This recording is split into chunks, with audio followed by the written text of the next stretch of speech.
ವೀರಭದ್ರಣ್ಣ, ಸರ್ಕಾರದವ್ರು ನೋಟಿಸ್ ಕಳಿಸಿದ್ದಾರೆ. ಇನ್ನೊಂದು ತಿಂಗಳೊಳಗೆ ನಾವು ದುಡ್ಡು ಕಟ್ಟಲಿಲ್ಲ ಅಂದ್ರೆ ನಾವೆಲ್ಲ ಮನೆ ಖಾಲಿ ಮಾಡಬೇಕಾಗುತ್ತೆ. ನಾವೆಲ್ಲ ಬೀದಿ ಪಾಲಾಗ್ತೀವಿ ವೀರಭದ್ರಣ್ಣ. ನಾವೆಲ್ಲ ಸರ್ಕಾರ ಜಮೀನಲ್ಲಿ ಅವ್ರ ಅನುಮತಿ ಇಲ್ಲದೆ ಮನೆಗಳನ್ನ ಅಂಗಡಿಗಳನ್ನ ಕಟ್ಕೊಂಡ್ಬಿಟ್ಟಿದ್ದೀವಿ.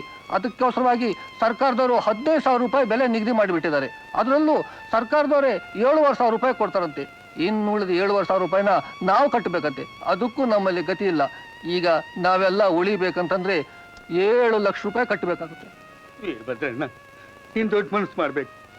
ನಮ್ಮ ಮನೆ ದೀಪಗಳು ಉರಿಯೋಂಗ್ ಮಾಡ್ಬೇಕು. ಇಲ್ಲ ಅಂದ್ರೆ ನಾವೆಲ್ಲ ಒಟ್ಟ ವಿಷ ತಕೊಂಡು ಪ್ರಾಣ ಬಿಟ್ಬಿಡ್ತೀವಿ. ಅದೇನೋ ಗಾದೆ ಹೇಳ್ದಾಗಾಯ್ತು. ನಾನೇ ತಿರ್ಕೊಂಡು ತಿನ್ನೋನು, ನನ್ನ ಬಂದು ಕೇಳ್ತೀರಲ್ಲ. ಹಂಗೊಂದು ಬ್ಯಾಡಪ್ಪ, ನೀನು ಮನಸ್ಸು ಮಾಡಿದ್ರೆ ಆಳ್ತದೆ ಕಣ್ಣಪ್ಪ. 7 ಲಕ್ಷ ಅಂತ ಬಾಯಲ್ಲಿ ಹೇಳೋದಕ್ಕೂ ಯೋಗ್ಯತೆ ಇಲ್ಲ, ಕಣ್ಣಿಂದ ನೋಡೂ ಇಲ್ಲ, ಕೈಯಿಂದ ಮುಟ್ಟೋದೆಲ್ಲ ಬಂತರಂಗಜ್ಜಿ. ಹಾಗೆ ಹೇಳ್ಬೇಡ ವೀರಭದ್ರಣ್ಣ, ನಾವೆಲ್ಲ ನಿನ್ನೆ ನಂಬ್ಕೊಂಡು ಬಂದಿದ್ದೀವಿ. ಹಾಲ್ನಲ್ಲಾದ್ರೂ ಹಾಕು, ವಿಷದಲ್ಲಾದ್ರೂ ಹಾಕು. 7 ಲಕ್ಷ ಬೇಕು, ಕೊಡ್ತೀಯಾ? 7 ಲಕ್ಷ? 7 ಲಕ್ಷ. ನಾನೇನು ನನ್ನ ಸ್ವಂತ ಕೇಳ್ತಾ ಇಲ್ಲ. ನಮ್ಮ ನಂದಿ ಮೊಹಲ್ಲಾ ಜನಕ್ಕೆ ಸರ್ಕಾರದಿಂದ ನೋಟಿಸ್ ಬಂದಿದೆ. ಈಗ ಅವ್ರು ಕಟ್ಕೊಂಡಿರೋ ಮನೆ ಅವ್ರವರಿಗೆ ಉಳಿಬೇಕಾದ್ರೆ ಅವರು ಸರ್ಕಾರಕ್ಕೆ 7 ಲಕ್ಷ ಕಟ್ಟಬೇಕು. ನೀನ್ ಅವ್ರ ಪರವಾಗಿ ಸರ್ಕಾರಕ್ಕೆ 7 ಲಕ್ಷ ಕಟ್ಟಿ ಆ ರಶೀದಿ ನಂಗೆ 2 ದಿವಸದಲ್ಲಿ ತಂದ್ಕೊಡೋ ಹಾಗಿದ್ರೆ ನಾನ್ ನಿಂಗೆ ಬೆಂಬಲ ಕೊಡ್ತೀನಿ. ಜಾಸ್ತಿ ಆಯ್ತು, ಆದ್ರೂ ಪರವಾಗಿಲ್ಲ. ನಾಳೆನೆ ಹಣ ಕಟ್ಟಿ ನಿನ್ನ ಎದುರಿಗೆ ಅದು ರಸೀದಿ ನಿನ್ ಜನಕ್ಕೆ ನಾನೇ ಹಂಚ್ತೀನಿ. ಒಪ್ಗೆ ತಾನೆ? ಒಪ್ಪಿಗೆ. ಹಾಗಾದ್ರೆ ಈ ಚುನಾವಣೆಯಲ್ಲಿ ನಮ್ಮ ಪಕ್ಷನ ಗೆಲ್ಲಿಸ್ತಿದ್ದ ಮಾತು ಕೊಡು. ಭೀಮಯ್ಯ, ಈ ವೀರಭದ್ರ ಮಾತು ಕೊಟ್ಟ ಮೇಲೆ ಮುಗೀತು. ನೀನು ನಿನ್ನ ಮಾತು ಉಳಿಸ್ಕೋ, ನಾನು ನನ್ನ ಮಾತು ಉಳಿಸ್ಕೋತೀನಿ. ಇದಕ್ಕ ಶಿವನೇ ಸಾಕ್ಷಿ.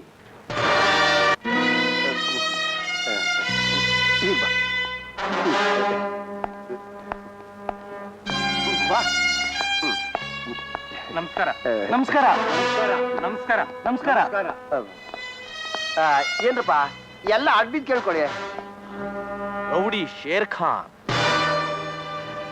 ಸೂಳಗೇರಿ ನಾಯಕಿ ಅಂತಃಪುರದ ಅಮ್ಮಣ್ಣಿ, contractor Basavaraj, suspended inspector Vijay, ಇವರೆಲ್ಲ ನಿನ್ನ ಪಾರ್ಟಿಲಿ. ಇವರೇನಪ್ಪ ನಮ್ಮ ದಲಿತರ ಪಕ್ಷದ ಆಧಾರ ಸ್ತಂಭಗಳು, ಅಜೀವ ಸದಸ್ಯರುಗಳು. ಇವರೇ ನಮ್ಮ ಎಲೆಕ್ಷನ್ ಕಂಟೆಸ್ಟ್ ಮಾಡ್ತಿರೋ ಕ್ಯಾಂಡಿಡೇಟ್ಸ್. ನಾಳೆ ಇವರುಗಳ ಹೆಸರು ಹೇಳಿ ನಾನು ಜನರ ಹತ್ರ ಓಟಿ ಕೇಳಬೇಕು. ನಾಳೆ ಇವರುಗಳ ಅಧಿಕಾರಕ್ಕೆ ಬಂದ ಮೇಲೆ ನಮ್ಮ ಬಡ ಜನರ ಗತಿ ಏನು? ಅಷ್ಟೊಂದು ಬೇಜಾರು ಮಾಡ್ಕೊಡಪ್ಪ. ಒಂದು ಸಣ್ಣ ತಪ್ಪು ಮಾಡಿದ ಮನುಷ್ಯ ಸದಾಕಾಲ ತಪ್ಪು ಮಾಡೋದಿಲ್ಲ. ತಾನು ಮಾಡಿದ ತಪ್ಪನ್ನ ತಿಳ್ಕೊಂಡು ನಡೆಯುವಂತ ಮನುಷ್ಯರು ತಪ್ಪು ಮಾಡದೇ ಇರೋರಿಗಿಂತ ಮೇಲು ಅಂತ ಹಿರಿಯರು ಹೇಳಿದ್ದಾರೆ. ವೀರಭದ್ರು, ಇತ್ತೀಚೆಗೆ ಇವರೆಲ್ಲ ತುಂಬಾ ಬದಲಾಯಿಸ್ಬಿಟ್ಟಿದಾರಪ್ಪ. ಇದುವರೆಗೂ ತಾವು ಸಂಪಾದನೆ ಮಾಡಿರೋ ಆಸ್ತಿನೆಲ್ಲ ದಲಿತರ ಪಕ್ಷಕ್ಕೆ ಬರ್ಕೊಟ್ಬಿಟ್ಟು ಬಡವರ ಸೇವೆ ಮಾಡ್ಕೊಂಡು ಅವ್ರ ಪಾಪಗಳನ್ನ ತೊಳ್ಕೋಬೇಕು ಅಂತ ನಿರ್ಧಾರ ಮಾಡ್ಕೊಂಡ್ಬಿಟ್ಟಿದ್ದಾರೆ.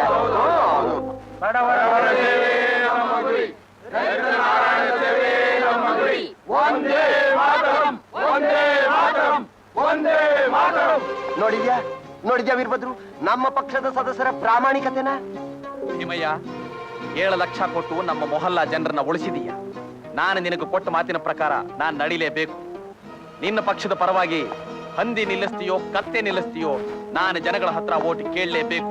ಆದ್ರೆ ಒಂದು ಮಾತು, ನಿನ್ನ ಕೈಗೆ ಅಧಿಕಾರ ಬಂದ ಮೇಲೆ ನಿಮ್ಮಲ್ಲಿ ಯಾರಾದರೂ ದಾರಿ ತಪ್ಪೋದಾಗಲಿ, ಬಡ ಜನರಿಗೆ ಕಿರುಕುಳ ಕೊಟ್ಟದ್ದಾಗಲಿ ನನಗೆ ಗೊತ್ತಾದ ದಿವಸ ನಾನೇ ನಿಮ್ಮ ಪಾಲಿಗೆ ಯಮ. ನೀವು ಕೂತ ಕುರ್ಚಿಲೇ ನಿಮ್ಮ ಸಮಾಧಿ.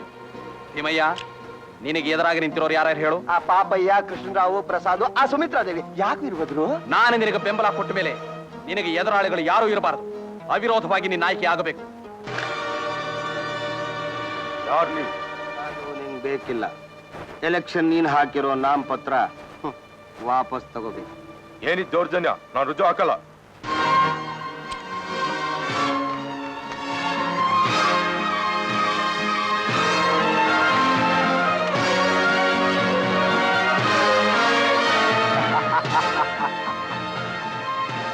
ಹಲೋ, ಎಲ್ಲ ರೆಡಿ ಆಯ್ತಾ?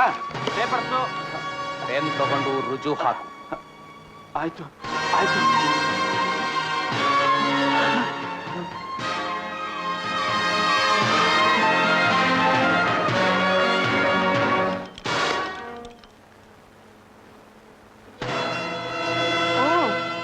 ನೀನಪ್ಪ, ನಾನಾಗೆ ಬಂದ್ ಕರೆದಾಗ ಬರ್ಲಿಲ್ಲ, ಈ ಕರಿದೇನೆ ಬಂದಿದ್ಯಾ?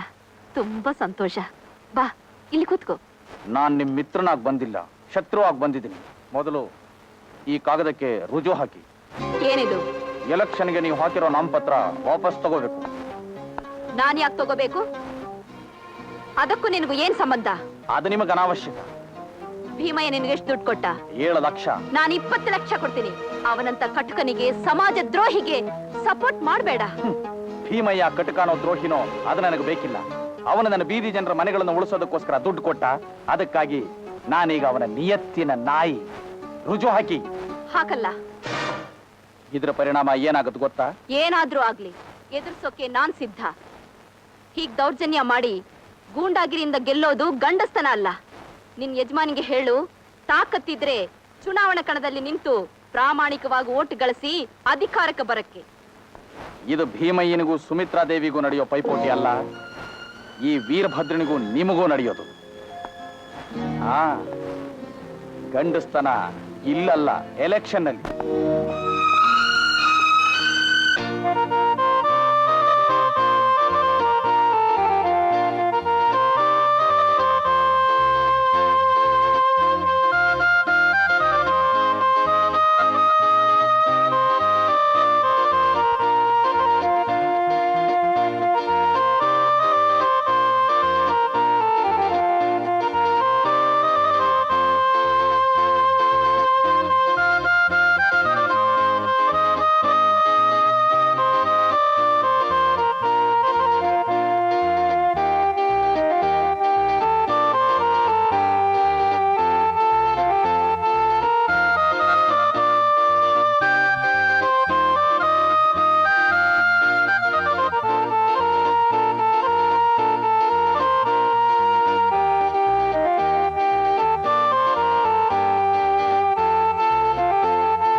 ಯಾರೋ ನೀವು?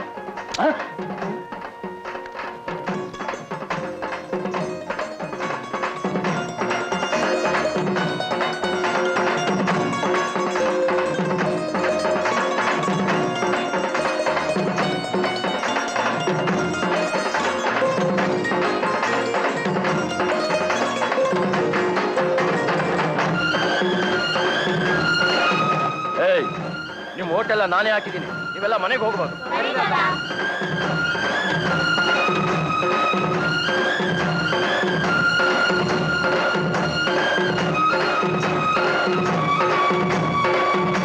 ಚುನಾವಣಾ ಫಲಿತಾಂಶ ಪ್ರಕಟಣೆ.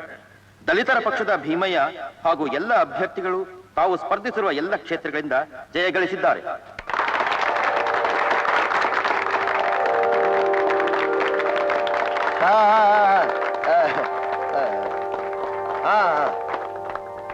ಸ್ನೇಹಿತರೆ, ಇವತ್ತಿನ ನಮ್ಮ ಗೆಲುವು ನಮ್ಮ ಗೆಲುವಲ್ಲ, ವೀರಭದ್ರು ಗೆಲುವು. ಇವರ ಒಳ್ಳೆಯ ಹೆಸರಿನಿಂದಾಗಿ ನಾವೀ ದಿನ ಅಧಿಕಾರದ ಗದ್ದಿಗೆ ಏರಿದಾಗಾಯ್ತು. ಆದ್ದರಿಂದ ಇವರಿಗೆ 100 ವರ್ಷಗಳ ಕಾಲ ಹೆಚ್ಚು ಆಯಸ್ ಕೊಡ್ಲಿ ಅಂತ ನಾನು ಭಗವಂತನಲ್ಲಿ ಪ್ರಾರ್ಥನೆ ಮಾಡ್ಕೊಳ್ತಾ ಇದ್ದೀನಿ. ವೀರಭದ್ರನಿಗೆ, ವೀರಭದ್ರನಿಗೆ, ವೀರಭದ್ರನಿಗೆ, ವೀರಭದ್ರನಿಗೆ, ವೀರಭದ್ರನಿಗೆ, ವೀರಭದ್ರನಿಗೆ, ವೀರಭದ್ರನಿಗೆ, ವೀರಭದ್ರನಿಗೆ. ನಿಲ್ಸಿ ನಿಲ್ಸಿ ಎಲ್ಲ ತಾವು ದಯಮಾಡಿ ತಮ್ಮ ಜಾಗದಲ್ಲಿ ಹೋಗಿ ಕೂತ್ಕೊಳ್ಳಿ. ಎಂಜಾಯ್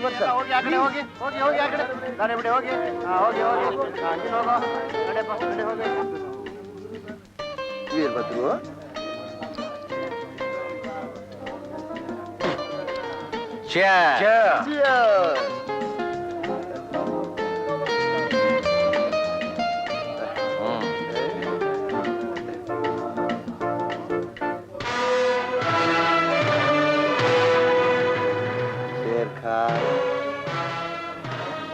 ಇವನು ಯಾವತ್ತಿದ್ರು ನಮ್ಮ ಪಾಲಿಗೆ ಯಮಾನೆ. ಬೆಳಗಾಗೋದ್ರೊಳಗೆ ಇವನ ಹೆಣ ನನಗೆ ಬೇಕು. ಸರು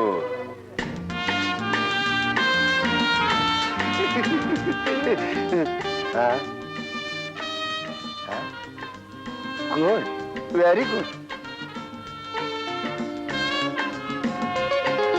ಶೇರ್ ಖಾನ್